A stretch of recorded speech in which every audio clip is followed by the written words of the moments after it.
ಶ್ರೀಕೃಷ್ಣಾಯ ನಮಃ. ವಸುದೇವಸುತಂ ದೇವಂ ಕಂಸಚಾಣೂರಮರ್ದನಂ ದೇವಕೀ ಪರಮಾನಂದಂ ಕೃಷ್ಣಂ ವಂದೇ ಜಗದ್ಗುರುಂ.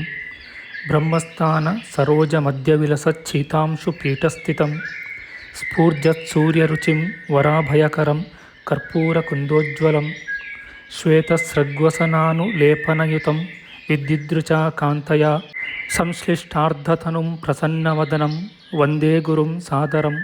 ಶ್ರೀ ಗುರುಭ್ಯೋ ನಮಃ.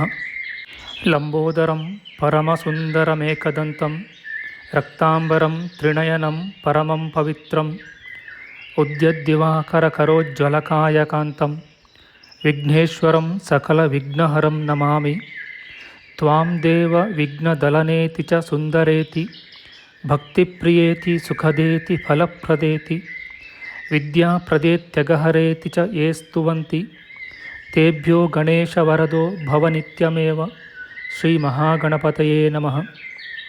ಯಾ ಕುಂದೇಂದು ತುಷಾರಹಾರಧವಳ ಯಾ ಶುಭ್ರವಸ್ತ್ರಾವೃತ ಯಾ ವೀಣಾ ವರದಂಡಮಂಡಿತಕರ ಯಾ ಶ್ವೇತಪದ್ಮಾಸನ ಯಾ ಬ್ರಹ್ಮಾಚ್ಯುತಶಂಕರಪ್ರಭೃತಿಭಿರ್ದೇವೈಃ ಸದಾ ವಂದಿತಾ ಸಾ ಮಾಂ ಪಾತು ಸರಸ್ವತೀ ಭಗವತಿ ನಿಶ್ಶೇಷಜಾಡ್ಯಾಪಃ. ಶ್ರೀ ಸರಸ್ವತ್ಯೇ ನಮಃ. ವೇದಾರ್ಥತತ್ವವಿಶದೀಕರಣೇನ ಪುಂಸಾಂ ಉಚ್ಚೈರ್ಗತಿಂ ಜಗತಿ ಯೋ ದಯಾಯ ವಿಧಾತುಂ ರಮ್ಯಾಂ ಪುರಾಣಪದವೀಂ ಪ್ರಣಿನಾಯ ತಸ್ಮೈ ಲೋಕೇಶವೈಭವಪುಷೇ ಋಷಯೇ ನಮಸ್ತಾತ್. ಜಯತಿ ಪರಾಶರಸೂನುಃ ಸತ್ಯವತಿ ಹೃದಯನಂದನೋ ವ್ಯಾಸಃ ಯಸ್ಯಾಸ್ಯ ಕಮಲಕಲಿತಂ ವಾङ्ಮಯಮೃತಂ ಜಗತ್ಪಿಬತಿ. ಶ್ರೀವ್ಯಾಸಾಯ ನಮಃ. ನಾರಾಯಣಂ ನಮಸ್ಕೃತ್ಯ ನರಂ ಚೈವ ನರೋತ್ತಮಂ ದೇವೀಂ ಸರಸ್ವತೀಂ ವ್ಯಾಸಂ ತತೋ ಜಯಮುದೀರಯೇತ್. ಕನಕರುಚಿದುಕೂಲಃ ಕುಂಡಲೋಲ್ಲಾಸಿಗಲ್ಲಃ ಶಮಿತಭುವನಭಾರಃ ಕೋಪಿ ಲೀಲಾವತಾರಃ ತ್ರಿಭುವನಸುಖಕಾರಿ ಶೇಷಶಾಯೀ ಮುಕುಂದೋ ಪರಿಕಲಿತರಮಾಂಗೋ ಮಂಗಲಂ ನಸ್ತನೋತು.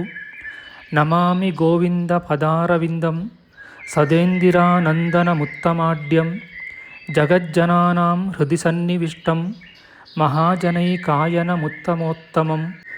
ನಮಸ್ತೆ ಚಕ್ರಹಸ್ತಾಯ ಶಾನ್ಗಹಸ್ತಾಯ ತೇ ನಮಃ. ನಂದಹಸ್ತಾಯ ತೇ ವಿಷ್ಣೋ ಶಂಖಹಸ್ತಾಯ ತೇ ನಮಃ. ಓಂ ನಮೋ ವಾಸುದೇವಾಯ ನಮಃ ಸಂಕರ್ಷಣಾಯ ಚ ಪ್ರದ್ಯುಮ್ನಾಯ ನಮಸ್ತುಭ್ಯಂ ಅನಿರುದ್ಧಾಯ ತೇ ನಮಃ. ಯಾತ್ವರ ಮಂದರೋದ್ಧಾರೆ ಯಾತ್ವರ ನತರಕ್ಷಣೆ ಮಯ್ಯಾರ್ತೆ ಕರುಣಾಮೂರ್ತೆ ಸಾತ್ವರ ಕ್ವಗತಾಹರೆ ಕ್ಷೀರೋ ದಧಾವ ಮರದಾನ ವಯೂಥಪಾನ ಮುನ್ಮತ್ನತಾಮೃತಲಬ್ಧಯ ಆದಿದೇವಃ ಪೃಷ್ಟೇನ ಕಚ್ಚಪವಪುರ್ವಿದಧಾರ ಗೋತ್ರಂ ನಿದ್ರಾಕ್ಷಣೋದ್ರಿ ಪರಿವರ್ತಕ ಶಾಣಕಂಡೂಃ. ಓಂ ಕೂರ್ಮಾಯ ನಮಃ. ಪ್ರಿಯ ಬಾಂಧವರೇ, ನಮ್ಮ ಈ ಶ್ರೀ ಲಾಲೀಕೃಷ್ಣ ಚಾನಲ್ಗೆ ಸ್ವಾಗತ. ಹಿಂದಿನ ವಿಡಿಯೋದ ಮುಂದುವರಿದ ಭಾಗವಾದ ಇಂದಿನ ವಿಡಿಯೋದಲ್ಲಿ ನಾವು ಶ್ರೀ ಕೂರ್ಮ ಪುರಾಣದ 84ನೆಯ ಅಧ್ಯಾಯದ ದ್ವಿತೀಯಾಂಶದ ವಿಚಾರ ಮಾಡೋಣ.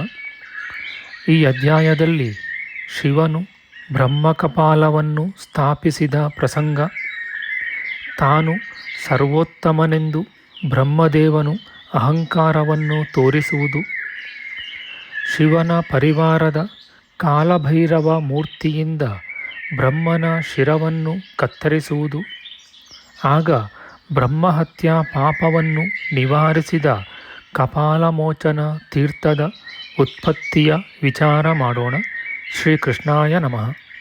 ಸೂತಮುನಿಯು ಹೇಳುತ್ತಾನೆ, ಬ್ರಹ್ಮನಿಂದ ಜನಿಸಿ ಬಂದ ಈಶ್ವರನು ತ್ರಿಶೂಲಧಾರಿಯು, ಚಿನ್ನದ ಬಣ್ಣ ಉಳ್ಳವನು ಮತ್ತು ಸರ್ಪರೂಪವಾದ ಯಜ್ಞೋಪವೀತವನ್ನು ಧರಿಸಿದವನೂ ಆಗಿದ್ದನು. ಆಗ ನೀಲ ಲೋಹಿತ ವರ್ಣಗಳಿಂದ ಕೂಡಿದ ಶಂಕರನನ್ನು ನೋಡಿ ಭಗವಂತನಾದ ಬ್ರಹ್ಮನು ಹೀಗೆ ಹೇಳಿದನು. ಮಹೇಶ್ವರನಾದ ಶಂಕರನು ಈಗ ಲಲಾಟ ದೇಶದಿಂದ ಹುಟ್ಟಿ ಬಂದುದು ನಿನ್ನ ಜ್ಞಾನೋದಯಕ್ಕೆ ಸಾಧನವಾಯಿತು. ಆದುದರಿಂದ ಮಹಿಮೆಯಲ್ಲಿ ಅಲ್ಪನಾದ ನೀನು ನನಗೆ ಶರಣಾಗು. ಮಹೇಶ್ವರನು ಪದ್ಮಪುಷ್ಪದಿಂದ ಜನಿಸಿದ ಬ್ರಹ್ಮದೇವನ ಈ ಅಹಂಕಾರ ಗರ್ಭಿತವಾದ ವಾಕ್ಯವನ್ನು ಕೇಳಿ ಲೋಕಗಳನ್ನು ದಹಿಸುವ ಶಕ್ತಿಯುಳ್ಳ ಪುರುಷಾಕಾರನಾದ ಕಾಲಭೈರವ ಮೂರ್ತಿಯನ್ನು ಪ್ರೇರೇಪಿಸಿದನು. ಕಾಲಭೈರವ ಮೂರ್ತಿಯು ಬ್ರಹ್ಮನೊಡನೆ ಘೋರವಾದ ಯುದ್ಧವನ್ನು ಮಾಡಿ ಕಡೆಯಲ್ಲಿ ಬ್ರಹ್ಮದೇವನ 5ನೆಯ ಶಿರವನ್ನು ಕತ್ತರಿಸಿದನು. ಹೀಗೆ ಸ್ವಾಮಿಯಾದ ಶಂಕರನಿಂದ ಛೇದಿಸಲ್ಪಟ್ಟ ಮುಖವುಳ್ಳ ಬ್ರಹ್ಮದೇವನು ಪ್ರಾಣಗಳನ್ನು ತ್ಯಜಿಸಿದನು.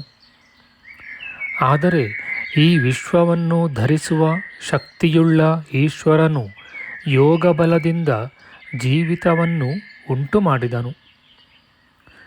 ಆಗ ಬ್ರಹ್ಮನು ಬೇರೊಂದು ಪ್ರಭಾಮಂಡಲದಲ್ಲಿರುವ ಮಹಾದೇವಿಯಾದ ಜಗನ್ಮಾತೆಯೊಡನೆ ಕುಳಿತಿರುವ ದೇವೋತ್ತಮನಾದ ಮತ್ತು ಅನಾದಿಯಾದ ಈಶ್ವರನನ್ನು ಸಾಕ್ಷಾತ್ಕರಿಸಿದನು.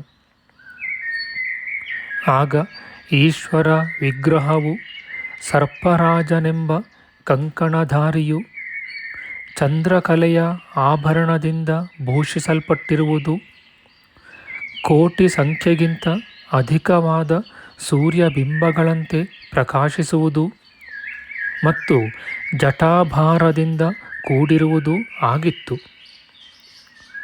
ಹಾಗೂ ಶಾರ್ದೂಲ ಚರ್ಮವನ್ನು ಉಟ್ಟುಕೊಂಡಿರುವುದು, ದಿವ್ಯ ಹಾರಗಳಿಂದ ಶೋಭಿಸಲ್ಪಟ್ಟಿರುವುದು, ಪಾಣಿಯಲ್ಲಿ ಪಿನಾಕಾಯುಧವನ್ನು ಧರಿಸಿದುದು, ದೃಷ್ಟಿಸಿ ನೋಡಲು ಅಶಕ್ಯವೂ ಭಸ್ಮಲೇಪನದಿಂದ ಅಲಂಕೃತವೂ ಆಗಿ ಯೋಗಿ ಸ್ವರೂಪದಿಂದ ರಮ್ಯವಾಗಿತ್ತು.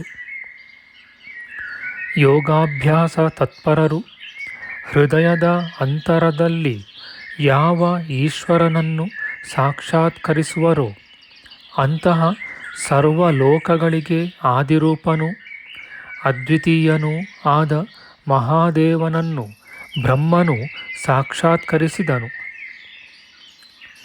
ಆಕಾಶವೆಂಬ ಸಂಜ್ಞಾಂಕನದಿಂದ ಕೂಡಿದ ಸರ್ವೋತ್ತಮಳಾದ ಶಕ್ತಿದೇವಿಯು ಯಾವ ಶಿವನಿಗೆ ಅಧೀನಳಾಗಿರುವಳೋ ಅನಂತವಾದ ಐಶ್ವರ್ಯ ಯೋಗ ಶಕ್ತಿಗಳಿಂದ ಕೂಡಿದ ಅಂತಹ ಮಹೇಶ್ವರನು ಕಾಣುತ್ತಿರುವನು.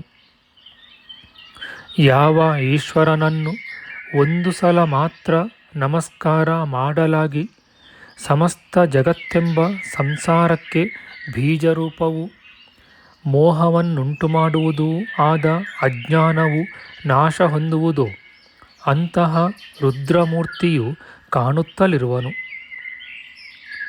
ಯಾವ ಮಾನವರು ಸದಾಚಾರ ತತ್ಪರರಲ್ಲದಿದ್ದರೂ ಈಶ್ವರ ಭಕ್ತರಾಗಿರುವರೋ ಅಂತಹ ಆಚಾರ ಭ್ರಷ್ಟರನ್ನು ಕೂಡ ಮುಕ್ತರನ್ನಾಗಿ ಮಾಡುವ ವಿಶ್ವರೂಪಿಯಾದ ಈಶ್ವರನು ಕಾಣುತ್ತಿರುವನಲ್ಲವೇ?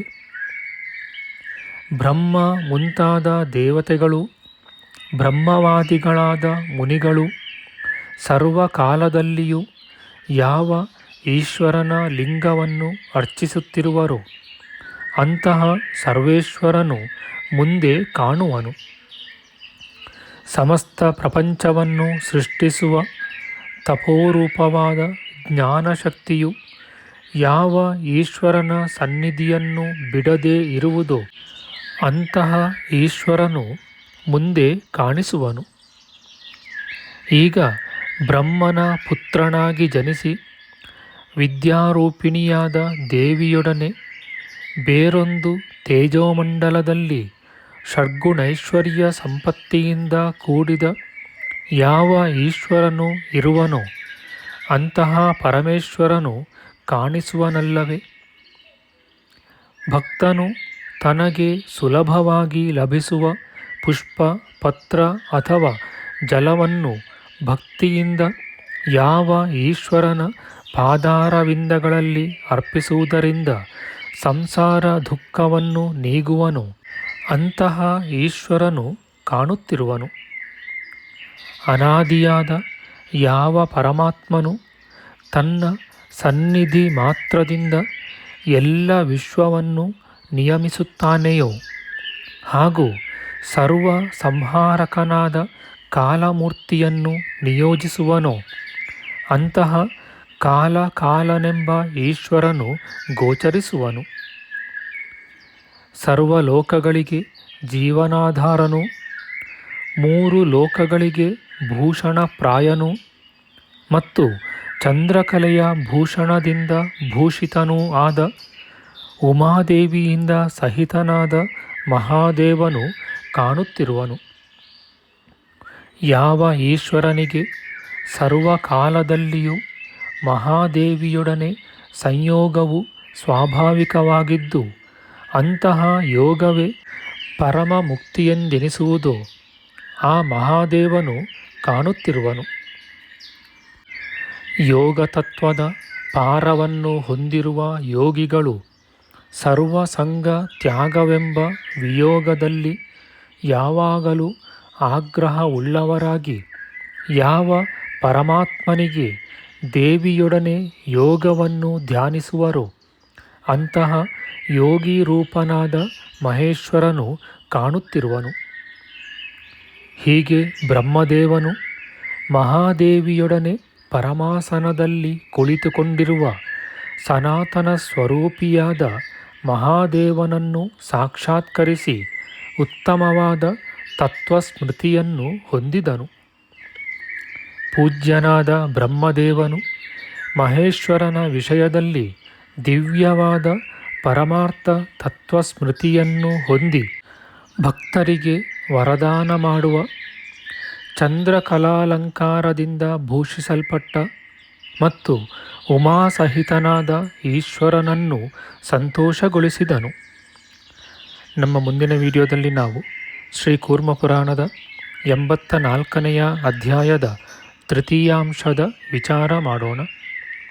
ಆಧ್ಯಾತ್ಮಿಕ ಚರ್ಚೆ ಮತ್ತು ವಿಚಾರ ವಿನಿಮಯಕ್ಕಾಗಿ ಶುರು ಮಾಡಿದ ಈ ಚಾನಲ್ನಲ್ಲಿ ನಾವು ಅಪ್ಲೋಡ್ ಮಾಡುವ ಎಲ್ಲ ವಿಡಿಯೋಗಳನ್ನು ಸಂಪೂರ್ಣವಾಗಿ ನೋಡಿ ನಿಮ್ಮ ಸಲಹೆಗಳನ್ನು ಕಮೆಂಟ್ ಬಾಕ್ಸ್ನಲ್ಲಿ ಬರೆಯಿರಿ. ದಯವಿಟ್ಟು ಈ ಚಾನಲ್ಗೆ ಸಬ್ಸ್ಕ್ರೈಬ್ ಮಾಡಿ ಹಾಗೂ ಬೆಲ್ ಬಟನ್ ಒತ್ತಿ ನಾವು ಹಾಕುವ ಎಲ್ಲ ವಿಡಿಯೋಗಳನ್ನು ನೋಡಿ ಪ್ರೋತ್ಸಾಹಿಸಿ. ಕೃಷ್ಣಂ ನಾರಾಯಣಂ ವಂದೇ ಕೃಷ್ಣಂ ವಂದೇ ವ್ರಜಪ್ರಿಯಂ ಕೃಷ್ಣಂ ದ್ವೈಪಾಯನಂ ವಂದೇ ಕೃಷ್ಣಂ ವಂದೇ ಪೃಥಾಸುತಂ. ಶ್ರೀಕೃಷ್ಣಾಯ ನಮಃ.